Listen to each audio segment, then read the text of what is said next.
Each day this week has brought a new headline about the fractious relationship between the U.S. and Iran. The president has sent 2,500 troops to the Middle East in recent weeks, and the White House has sounded a steady drumbeat of accusations against Iran. With a 2001 vote to authorize military force, Congress gave presidents blanket approval to fight terrorists, but Senator Tom Udall is worried the Trump administration will use that to sidestep congressional oversight. He spoke with NMIF producer Matt Grubbs earlier this week.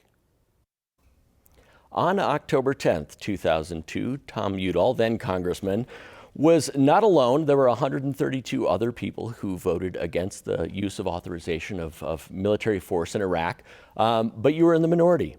And that is something that we are embroiled in wars throughout the Middle East, well, at least Afghanistan now, some 17 years later, coming up on that. And we are here today to talk about Iran, Iraq's neighbor, and this is an issue that has been on your radar, but really since April, you've been active in trying to forestall a rush to war, I guess maybe is a better way to phrase it. What are you doing? Yeah. And what is your concern? Yeah, well, I think the way you put it is perfect, rush to war. Because what we've seen go on with this administration is we had the Iran agreement, which was a very good agreement for not having nuclear weapons in the Middle East. And when you have a country agree to intensive inspection and then not get a nuclear bomb and have the ability to know with a year breakout period, so 1 year to know whether they're doing it or not, that's pretty special, and we should have built on that. But the current administration took us out of that and then started this maximum pressure campaign, putting all the pressure on Iran, its oil industry, and those kinds of situations. So we are now in a situation where we've sent troops in. We're right face to face with many of the Iranian Revolutionary Guards or troops.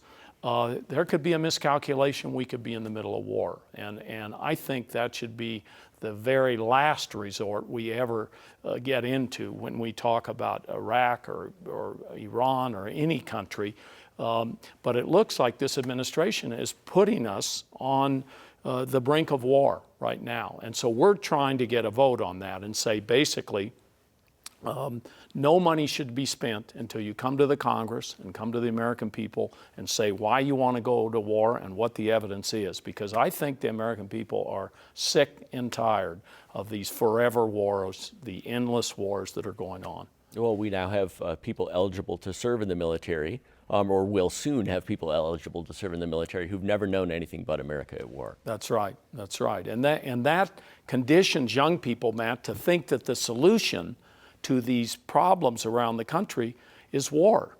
And many times we know the solutions are much more in the diplomatic area, in the area we call soft power. It isn't, and I'm not critical at all of the military young people that are serving in any of these conflicts where we had bad judgment at the top and they were sent.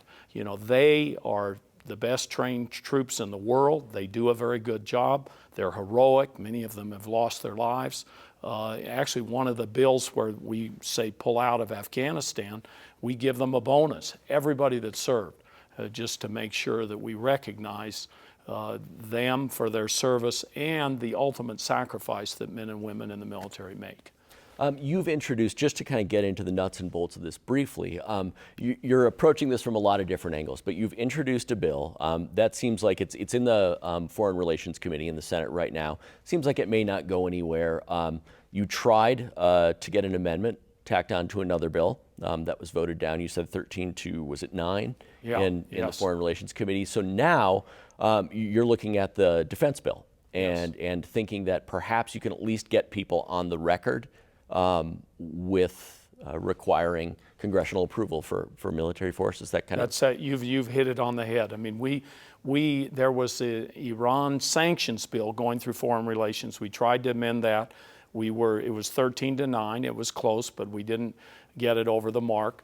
When that bill comes to the floor later, we may try to amend it. But the thing in front of us, because we have this emergency situation, I think, over there where there could be miscalculation. The bill in front of us this week will be the defense bill. And so we have filed an amendment, and that amendment basically says no money shall be spent on a conflict until you come to the Congress, get us briefed on why you want to go to war, tell us what the intelligence is, and fully disclose, and then we have a debate about it, and then we make a decision. And so that's the way it's supposed to work. Unfortunately, with several presidents now, we're in this age of what I would call the imperial presidency, where the presidents go out and start wars, and then Congress doesn't rein them in when it should be time to end those wars.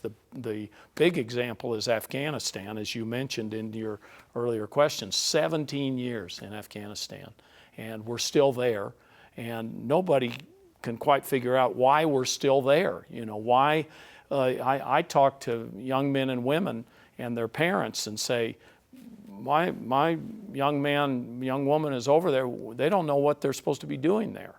And so, you know, I think we're in a place where it's up to Congress to step up to the plate. April of last year, or thereabouts, in 2018, President Trump said he was pulling out of that agreement. In the months since, and recently, he has designated the Revolutionary Guard in Iran as a terrorist organization. That's something new for the U.S., yes. To designate a state militia or an army as a terrorist group. Really stepping up the rhetoric. Just this morning, we hear Iran saying that they are going to try to enrich their uranium further, closer to weapons grade. There's a lot to sift through here. Is your sense of what's going on now, is Iran looking for a way out of some of the economic sanctions, some wiggle room? I think Iran is trying to say in a number of different ways, we would be willing to sit down and negotiate and talk. And what I don't understand is why this administration hasn't taken them up on that. Well, we've heard the president say, I'm willing to talk whenever they are. Yeah, but we saw what he did in North Korea. When he was willing to talk, he went to North Korea, he sat down with Kim Jong-un, and he had a talk, and he's had several talks. There's no evidence that anybody has been sitting down with Iran or Iranian officials. The closest we've gotten is on the latest trip with the Prime Minister of Japan. He sent a letter through the Prime Minister, and the Prime Minister made a trip to Iran and met with several officials there and delivered a letter. So I think there's very little on the diplomatic front. There's very little on talking face to face.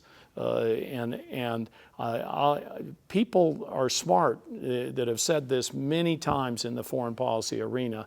There's nothing wrong with talking to your enemies. There's nothing wrong with talking with hostile forces because you may find common ground. The amazing thing about Iran, they still are in the agreement. They haven't broken the agreement, and that's all the testimony by military and intelligence officials before the Congress and out in public from what they've said. So they and the Europeans who signed on to the agreement, the Russians who were on the agreement, all the countries, they still want the agreement to move forward.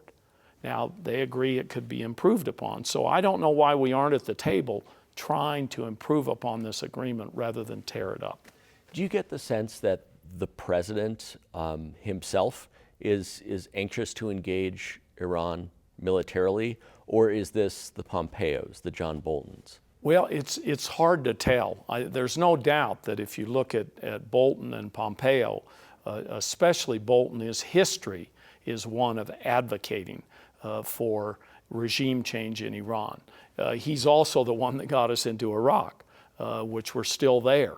And everybody knows, I mean, the American people have concluded that what we did in Iraq was a mistake. So Bolton is a neocon. He believes, I think, the only tool in the toolbox is our military and going to war, which I think people are sick and tired of having another forever war in the Middle East. And so I hope the president doesn't listen to them. He pulled them back a little bit in Japan, when it seemed like it was getting close to conflict, but we don't know yet. I hope the president listens to a full array of experts on this area, because this could be, Iran is 3 times as large as Iraq, and it has thousands of years of history in that area. And if you're going into a conflict there, it's going to be bigger than anything we've ever seen. Do you, you mentioned North Korea. North Korea has some nuclear capability, and the president, to some extent, has sat down with them. Do you think that's kind of behind what Iran is seeing here as it's reading the tea leaves? They're saying, well, if we get a nuclear weapon, this is security for us, even if we have no intent to use it. Go ahead. I agree, Matt. I think if you look at some of our foreign policy moves, here you had Gaddafi in Libya give up a nuclear weapon, and the next thing you know, Allied forces came in and took him out. And so the lesson isn't give up your nuclear weapons. The lesson is get a nuclear weapon and then you can negotiate. And we should be using a wide array of tools in our toolbox to send the message that we're for diplomacy, we're for trying to bring peace in a region, and then only if you get the most extreme circumstances do you use military force. In the run-up to Iraq, we heard a lot about yellow cake. In fact, Valerie Plame was running for the seat you used to hold, was deeply involved in at least that side of the story. Is there a credibility gap for the U.S. now as we try to make our case to the rest of the world that, you know, that boat that was pulling alongside the crippled tanker, you know, was in fact the Revolutionary Guard and not a false flag operation? I mean, does the rest of the world believe us? I think there's a real credibility gap. I don't have any doubt about that, especially when the news story that's talking about, this is recent breaking news, is the United States is saying it's the Revolutionary Guard. The owner of the ship is saying, no, it wasn't a mine. It was some object above ground coming at us. And so here, the people that were involved in the incident even disagree. That's why it's so important that you do, if you're going into war, that our amendment basically says, let's have a full discussion of this, of what the benefits are, what are the downsides, what does the intelligence tell us. I mean, presidents, if they want to go to war, have to make their case to the American people. You don't do it on a small little incident, and things have gone badly when we've done that. Gulf of Tonkin in Vietnam was a small little dispute with an American ship and others, and we used that to get into a war.